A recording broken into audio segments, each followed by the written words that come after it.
Hello everybody, we are in South Dakota, in the Black Hills of South Dakota, and you see some of them behind me. I'm on one of the Black Hills at this point as well.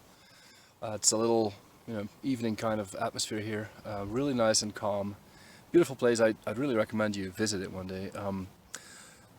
The discussion that we're going to have though, and let me see if I can turn this around a little bit, the discussion that we're going to have is about landscapes like these and how weathering and erosion play a role in these landscapes.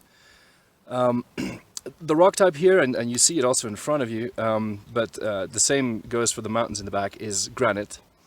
And granite is a really hard rock type, and it needs to be weathered before it becomes small enough to collapse into smaller rocks and ultimately into pebbles and sand and so forth. So that's the first process that needs to happen, is weathering in this cycle. That can start when the granite is on the surface. It can also start when the granite is under the surface. For instance, when tree roots burrow into the rock and weaken it there.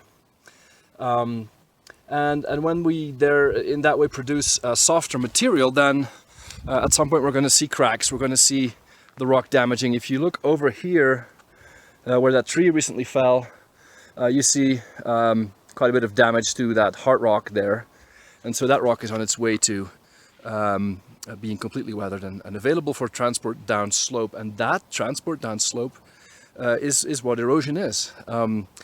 We talk about this in class in the context of slope processes. We mentioned creep, we mentioned landslides, we mentioned rockfall. Well, you see rockfall almost right here in front of you. I would not like to stand on that particular rock over there. It looks a little fragile. So all of those processes lead to the transport of materials to the valley. The valley is, of course, also nicely visible here. And when it is in the valley, then streams can start to pick it up and transport it further down.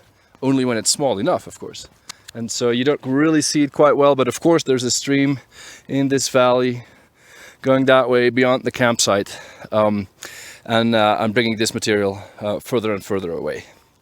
So the entire cycle of weathering, hillslope processes and erosion leading to the stream, and then the stream picking it up as well, is visible here in the Black Hills of South Dakota. Again, a place you should absolutely visit.